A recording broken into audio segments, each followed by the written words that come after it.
The biggest threat that New Zealand faces today is the New World Order, which will abolish nationhood. And we see that the military are already practicing such an effort. And the enemies, of course, will be the Patriots. Welcome back. Military personnel from around the world are descending on the South Island to test their abilities in a crisis. Thousands of Army, Navy, Air Force staff and civilian volunteers are taking part in a fictional humanitarian emergency.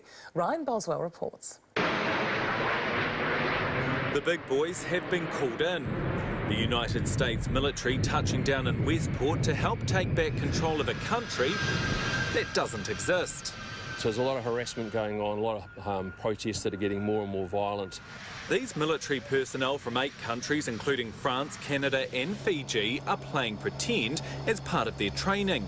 From Westport to the Marlborough Sounds will be known as Bakara, 30.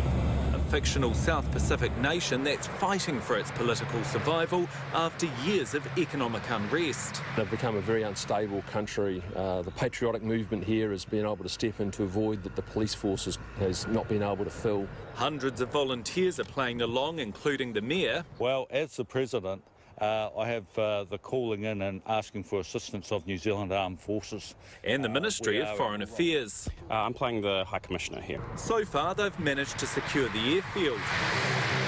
It's all blank ammunition, so it's all safe. And they've put in checkpoints in some key locations. I'm reporting in twice a day.